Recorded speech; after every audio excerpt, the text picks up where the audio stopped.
Hi, do you like movies? Do you like watching a movie you've already seen before? How about a remake of an old movie?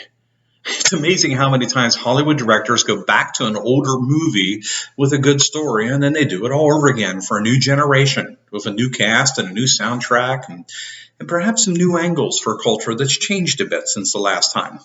There is a recent example of this, a movie that garnered quite a bit of praise and a lot of attention recently. A Star is Born. That movie has been made four times: 1937, 1954, 1976, and then again 2018. And because the story is somewhat timeless, but the music isn't, it'll probably get made again. Well, maybe that's a primary reason that God gave us four Gospels, four versions of the same story, the story of Jesus. We call those Gospels Matthew, Mark, Luke, and John after the guys who are said to have written them, although we should note that none of their names are actually on the stories. It is actually the Gospel of Jesus Christ, as told by Matthew, Mark, Luke, and John.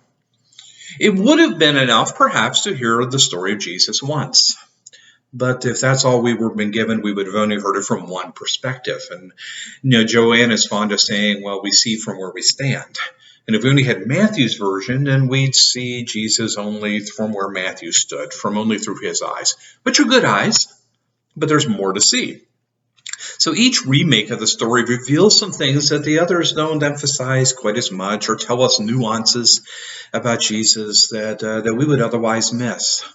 And I think it's one of the cool things about God that he gave us a story four times over. We don't find that anywhere else in any of the other scriptures of the world.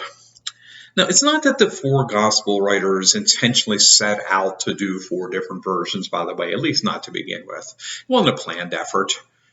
We have to understand the context. In the decades after Jesus, there were lots of people talking about him, all these eyewitnesses, all the people that knew him, all the people that followed him, and they were telling their stories, and lots of other people were asking about him, and they wanted to hear these stories and wanted to hear the teachings, and apparently some people started gathering those stories together. You also got to remember that the early disciples were very spread out. Persecution was partly responsible for that, but they were also had this missionary spirit. So they were traveling and moving to throughout the entire Mediterranean region. They were in Greece, they were in Italy, they were in Spain, in Egypt, in North Africa, and Arabia. As far to the east is India. So if you have something, even a vague notion of a world map in your head, Israel is this tiny little part of it, and they're over here. And of course, they didn't have the kind of communication networks we have now, so they're not calling one another or even writing to each other, and they're not emailing, and they don't have video and or social media. So it shouldn't surprise us that in all these different locations, in different places, different contexts, that different authors would set out to tell the story of Jesus from their own perspective to the different audiences that they were talking to. Now, we've been talking about four, and I would say at least four Gospels, because there actually are a number of other Gospels that have come down to us. Like, for instance, the Gospel of Thomas. Thomas is the one who supposedly, apparently, went to India. If you go to India, you can visit his tomb, if it's really his tomb. But there's good evidence to believe that maybe Thomas did that. But most of the other Gospels were written long, long after the time of Jesus, hundreds of years in some cases. There's a Gospel of Peter. There's a Gospel of Judas. There's a Gospel of this, and the Gospel of Barnabas, perhaps. And what happened was the anonymous authors purposely slapped the name of an apostle on it to give it credibility. In other words, basically to try to give it the same level of authority that Matthew, Mark, Luke, and John already had among Christians. And those other Gospels differ from the four that we have in the Bible in another way. They usually have a distinct theological agenda that they're pushing. I'm not talking about just a perspective of the life of Jesus, but there's something that's maybe something on the edge of Christianity, or there's some way to blend Christianity with a common dominant thought like Gnosticism. Several of them are very Gnostic, and we don't have to take the time to go into that, but just to say that it feels like what they're doing is pushing an agenda by putting those their own theological ideas into the words, into the mouth of Jesus. There's a lot of controversy among scholars about what to do with those later Gospels, some of which are called apocryphal, which means the books that didn't quite make it in, some of which are in another category called pseudepigrapha, which is just a long Greek word that means false writings. And that's exactly what they mean. They're not written by the people they claim to be, and they're not written at the time they claim to be. They're false writings. And some people in the church paid attention to them, and some of them, to be honest, are probably pretty good devotional literature, just like we have books and resources available to us today that we wouldn't regard as scripture, but we'd regard as helpful. And some of them probably have that piece to them, but they're not necessarily gospels. And so the consensus of the early church was, well, some of them might be helpful. They lack the authority that this final four have. And these final four, they're all eyewitness testimonies, written either by someone who was there with Jesus and saw it all personally, or by someone who wrote down what other witnesses had said and compiled them within that first generation. So Matthew and John were disciples of Jesus. Yeah, they seemed to be writing first-hand accounts. Mark was a close companion of Peter. Someone suggested that we've misnamed his gospel. We should really call it the Gospel of Peter. Mark is just a scribe. Luke did something else, something a bit more systematic. It seems that he talked with a number of eyewitnesses. He probably even interviewed them, and he tried to give to his generation, to people like himself who never had the chance to know Jesus personally, a sense of what it was like to have been there. So he's more of a historian than the others. By the way, none of these are setting out to write pure history or biography. That didn't even exist in the way that we understand it today. They're telling a story. They're giving testimony. They're telling a gospel, good news. Now, how do we know this about Luke? Because he says so right at the beginning of the gospel, and different translations, but we've been liking the Passion Translation here, and it captures it well. This is how it translates the first four verses. Dear friend, I am writing to you, mighty lover of God, an orderly account of what Jesus, the Anointed One, accomplished and fulfilled among us. Several eyewitness biographies have already been written, using as their source material the good news preached among us by his early disciples, who became loving servants of the living expression. But now I am passing on to you this accurate compilation of my own meticulous investigation, based on numerous eyewitness interviews and thorough research of the story of his life. It is appropriate for me to write this, for he also appeared to me, so that I would reassure you beyond any shadow of doubt the reliability of all that you have been taught.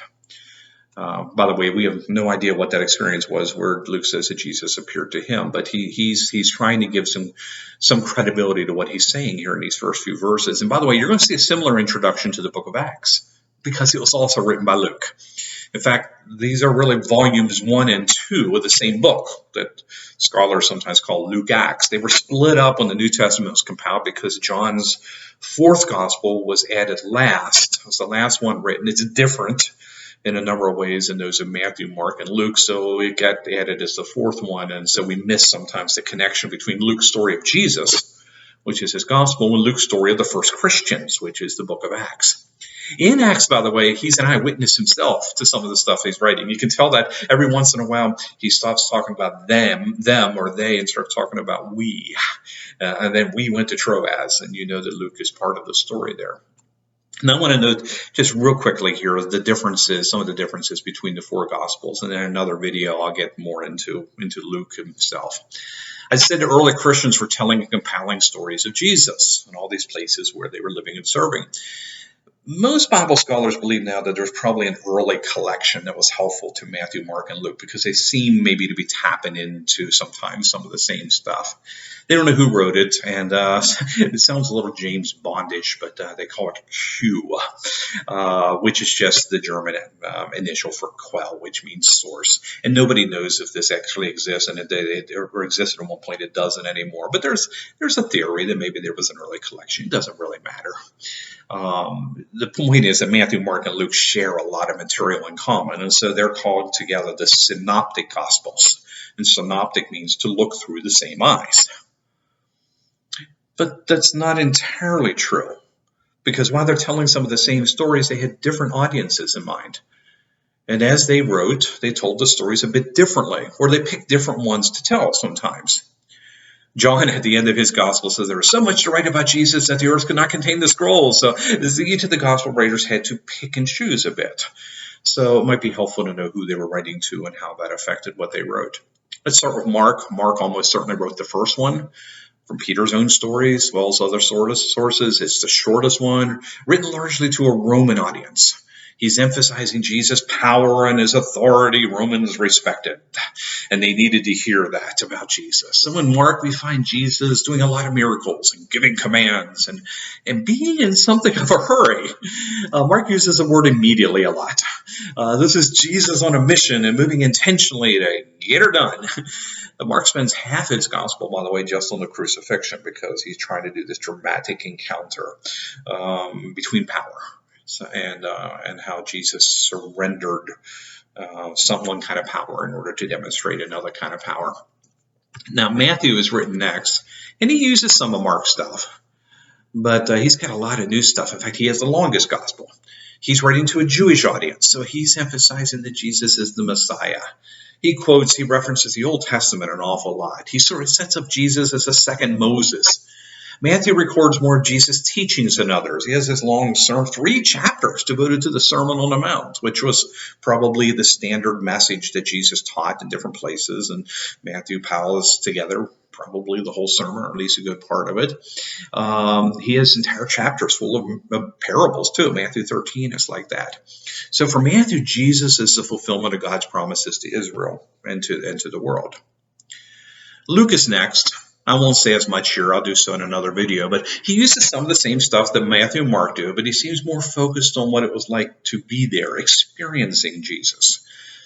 Remember, he wasn't an eyewitness. He's talking to eyewitnesses, so he's telling what it was like to be them.